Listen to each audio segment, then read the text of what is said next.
Praise the Lord. இந்த காலவேளையிலும் மறுபடியும் உங்களை சந்திப்பதில் மிக்க மகிழ்ச்சி அடைகிறேன். இந்த நாளிலும் நாம் ஒரு வேத வசனத்தை தியானிப்போம். அப்போஸ்தலர் 2:1 அப்போஸ்தலர் 2:1. பெந்தேகோஸ்து என்னும் நாள் வந்தபோது அவள் எல்லாரும் ஒருமனப்பட்டு ஓரிடத்தில் வந்தார்கள். இந்த வசனத்தில் நான் வாசிக்கும் போது பெந்தேகோஸ்து என்னும் நாள் வந்தபோது அவள் எல்லாரும் ஒருமனப்பட்டு ஓரிடத்தில் வந்தார்கள் என்று நாம் வாசிக்கிறோம். எத்தனை பேர் ஒருமனப்பட்டு வந்தார்கள்?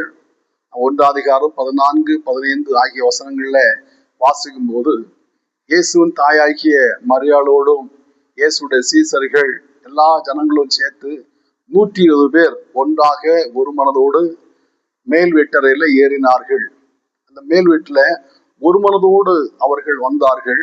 ஒரே மனதோட கூட ஜெபித்தார்கள். இந்த 4ஆம் வசனம் வாசிக்கும் போது அவர்கள் எல்லாரும் 2:4 அவர்கள் எல்லாரும் தங்களை தந்தல்னு வருத்தின்படியே வெவ்வேறு பாசைகள்ல பேச ஆரம்பித்தார்கள் என்று படிக்கிறோம். பேச ஆரம்பித்த போது பலத்த காற்றடிக்கிற முழக்கம் போல பெரிய முழக்கம் உண்டாகி அவள் இருந்த வீடு முழுதும் நிரப்பினது என்று நாம் அங்க வாசிக்கிறோம். பிரியமானவர்களே, ஒருமனப்பட்டு நம்ம ஜெபிக்கிற இடத்துல ஆண்டுடைய பலத்த கிரியைகள் நடப்பிக்கப்படும் என்பதுல எந்த விதமான சந்தேகம் இல்லை. ஒருவேளை குடும்பமாக நாம் ஒரு மனதோடு ஜெபிக்கலாம், குழுவாக ஒரு மனதோடு ஜெபிக்கலாம், சபையாக ஒரு மனதோடு ஜெபிக்கலாம். எவ்வளவோ தேவைகளோடு இருக்கிறோம், எத்தனையோ காரியங்கள் நம்முடைய வாழ்க்கையில இருக்கிறது. இவை எல்லாவற்றுக்காகவும் ஒரு மனதோடு நம்ம ஜெபிக்கும் போது தேவன் நம்முடைய ஜெபத்தை கேட்டு பதில் தருகிற தேவனாய் இருக்கிறார். இவர்கள் 120 பேர் ஒன்றாய் கூடி ஒரு மனதோடு ஜெபித்த போது ஆண்டவர் பலத்த காற்றடிக்கிற முழக்கம் போல பரிசுத்த ஆவியானவரை அந்த வீடு முழுதும் நிரப்பினார்.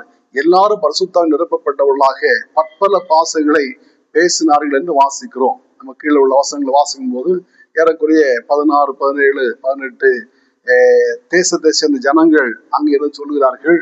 இவர்கள் எல்லாரும் நம்முடைய ஜென்ம பாசையில தேவனுடைய மகத்துவங்களை பேச கேட்கிறோமே என்று சொல்லி இதுவரைக்கும் இவர்களுக்கு ஏதோ ஒரு மொழிதான் தெரியும், எபிரிய மொழி தெரியும் அப்படின்னு வச்சுடுவோம். ஆனா அவள் ஒருமனப்பட்டு ஜெபித்த போது அங்க கூடியிருந்ததான எல்லா ஜனங்களுடைய மொழியிலும் அவர்கள் தேவனுடைய மகத்துவங்களை பேசினார்கள். அவர்கள் ஒருமனப்பட்டு ஜெபித்த போது தேவன் பலத்த காற்றடிக்கிற முழக்கம் போல அங்கு ஒரு கிரியை நடப்பித்தார். அவருடைய வீட்டை முழுவதும் நிரப்பினார். நாம ஜெபிக்கும் போது நம்முடைய தேவைகளை சந்திக்கிற தேவன், நாம் எந்த குறைவுகளோடு காணப்படுகிறோமோ அந்த குறைவுகளை நிறைவாக்குற தேவன். வியாதி உள்ளவர்களா இருக்கிறோம், நாம் ஒருமனப்பட்டு ஜெபிக்கும் போது வியாதியை குணமாக்குற தேவன். பிசாசின் போராட்டத்தோடு இருக்கிறவர்களுக்காக நாம் சபையாக குடும்பமாக ஒருமனப்பட்டு ஜெபிக்கும் போது பிசாசுடைய போராட்டங்களை மாற்றுகிற தேவன். எந்த ஒரு காரியத்துக்காக நம்ம ஜெபிக்கிறோமோ ஒருமனப்பட்டு ஜெபிக்கும் போது தேவன் அற்புதமான கிரியை நடப்பிக்கிற தேவனாக இருக்கிறார். 120 பேர் ஒருமனப்பட்டு ஜெபித்த போது பரிசுத்த ஆவியானவர் அங்கு அளவில்லாமல் இறங்கினார். தேவனுடைய மகத்துவங்களை பேசினார்கள். அதை கேட்ட ஜனங்கள் எல்லாரும் இப்போது பேதுருவை மற்ற அப்போஸ்தலரை பார்த்து கேட்கிறார்கள், நாங்க என்ன செய்ய வேண்டும்? நாங்க அந்த வரத்தை பெற்றுக்கொள்ள வேண்டுமே, நாங்களும் இதே போல தேவனுடைய மகத்துவங்களை பேச வேண்டுமே. அவள் சொல்லுகிறார்கள், கர்த்தரை இயேசு விசுவாசிங்க, அப்பொழுது பரிசுத்தாய் பெற்றுக்கொள்வீர்கள். விசுவாசம் ஞானஸ்நானம் பெற்றுக்கொள்ளுங்கள், அப்பொழுது பரிசுத்தான் வரத்தை பெறுவீர்கள் என்று சொல்லி அன்றைக்கு ஏறக்குறைய 3000 பேர் சபையில சேர்த்து கொள்ளப்பட்டார்கள். ஞானஸ்நானம் பெற்று சபையில சேர்த்து கொள்ளப்பட்டார்கள். இது காரணம், முதலாவது அவர்கள் ஒருமனப்பட்டவர்களாக ஓரிடத்தில் வந்து ஜெபம் பண்ணார்கள். 2வது பேதுரு 11 பேரோட கூட எழுந்து நின்று ஜனங்களுக்கு பிரசங்கம் பண்ணினார். ஒருவேளை பேதுரு தான் பிரசங்கம் பண்ணினார், மற்ற அப்போஸ்தலர் அமைதியா இருக்கவில்லை. அவர்களும் கூட எழுந்து நின்று அந்த பேதுருக்கு உதவி செய்தார்கள். பேதுரு பேசுகிறதை மற்றவர்களுக்கு எடுத்து சொன்னார்கள். பேதுரு நடுவில் நின்று பேசுறாரு. 11 பேர் என்று நான் வாசிக்கிறோம். ஒருவேளை 10 பேர் வைத்து உள்ள வலது பக்கம் ஒரு 5 பேர், இடது பக்கம் ஒரு 5 பேர் கொஞ்சம் இடைவெளி விட்டு தூரமா நிற்கிறார்கள்.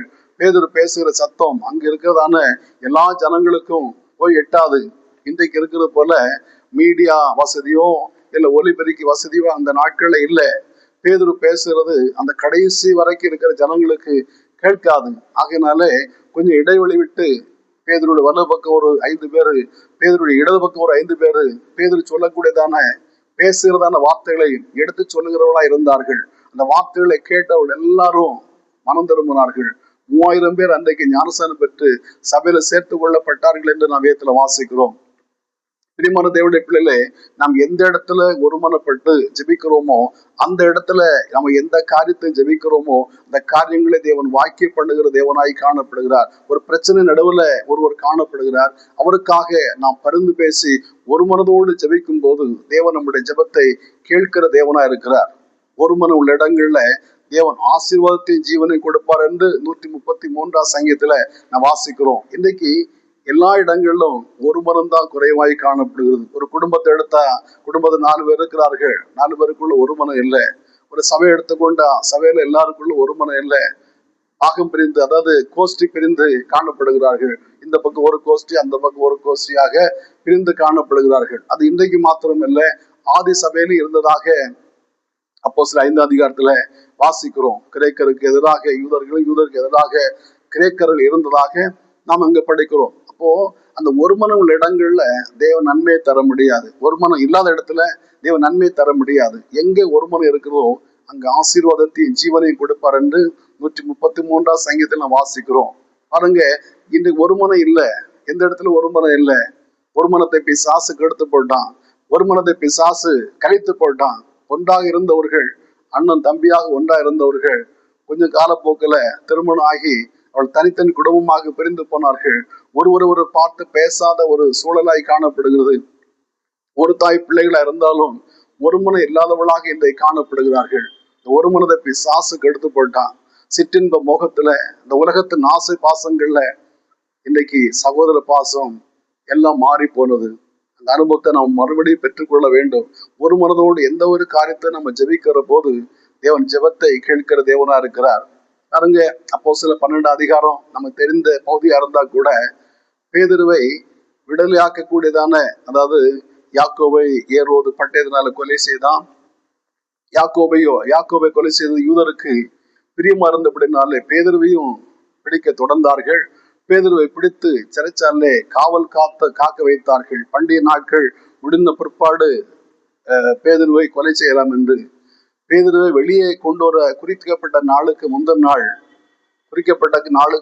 நாள் ராத்திரி சபையார் பேதுருவுக்காக ஊக்கத்தோடு ஜெபித்தார்கள். ஆண்டவரே, பேதுருவை விடுதலையாக்க வேண்டும் என்று சொல்லி மனம் உருகி கவலையோடு ஜெபித்தார்கள், பாரத்தோடு ஜெபித்தார்கள். தேவன் ஒரு தூதன் அனுப்பினார்.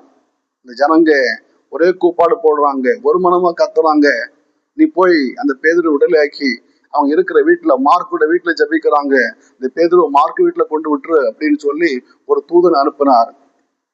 அந்த தூதன் வந்து தூங்கி கொண்டிருந்த பேதுருவை தட்டி எழுப்பி தொங்க விட்டிருந்ததான துணிகளை எடுத்து உடுக்க வச்சு, எங்கே ஒரு ஓரமா கிடந்த பாதரட்சைகள் எல்லாம் காலையில போட வச்சு பூட்டி இருந்ததான சிறைச்சாலையை திறந்து தூதன் பேதுருவை வெளியே கொண்டு வந்தார்.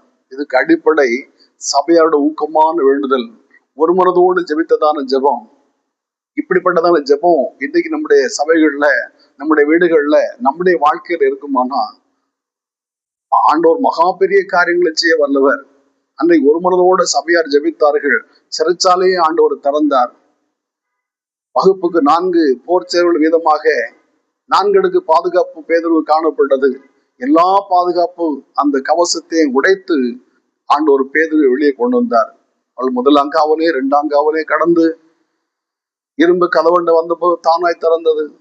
பேதுரு பக்கத்துல படுத்திருந்த அந்த யுத்த வீரர்கள், போர் வீரர்கள் அவள் படுத்திருக்கிறாங்க. அவள் நடுவில் இருந்து பேதுருவை தூதன் விடுதலையாக்கி கொண்டு வந்தார். காரணம், ஒரு மனப்பட்டு ஜெபித்தபடினாலே.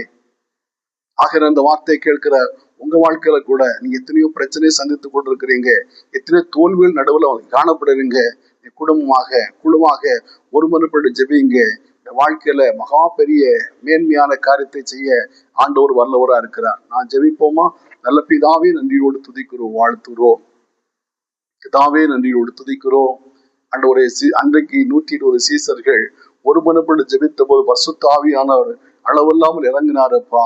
ஒரு மனப்பட்டு ஜெபித்ததான் அந்த வீட்டை கர்த்தாவே ஆண்டவரே உமக்கு ஸ்தோத்திரப்பா, பரிசுத்த ஆவியை நிரப்பினார் என்று வேதத்துல வாசிக்கிறோமே.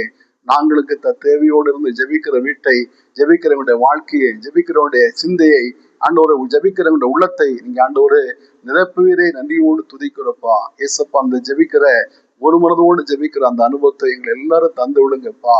அந்த ஆண்டவருக்கு பேதுரு பிரசவம் பண்ண போது 11 பேரும் கூட நின்றபடினாலே அன்றைக்கு 3000 பேர் ரட்சிக்கப்பட்டு ஞானஸ்நானம் பெற்றார்களே. கர்த்தாவே, அந்த ஒரு மனதை ஆவி எங்களுக்கு தேவன் தர வேண்டும் என்று ஜெபிக்கிறோம். ஒரு மனதை கெடுக்கிற அந்தகார வல்லமை அடிக்கப்படட்டோப்பா. அதே போல பேதுரு சிறைச்சாலையில இருந்த போது சபையார் ஊக்கத்தோடு ஒருமனப்பட்டு ஜெபித்த போது பேதுருவை தேவன் விடுதலையாக்கினீரே. நன்றியோடு துதிக்கிறப்பா. எங்க வாழ்க்கையில கூட எங்களை சந்தித்துக் கொண்டிருக்கிற தோல்விகள், பிரச்சனை இருந்து ஒரு விடுதலை பெறுவதற்கு நாங்கள் ஒரு மனதோடு ஜெபிக்கக்கூடிய கிருபைகளை ஆண்டவர்களை தாங்க, நல்ல நாமத்தை மையப்படுத்துங்க. இயேசு மூலம் பிதாவே. ஆமென், ஆமென். ஆண்டவர் உம்மை ஆசீர்வதிப்பார்.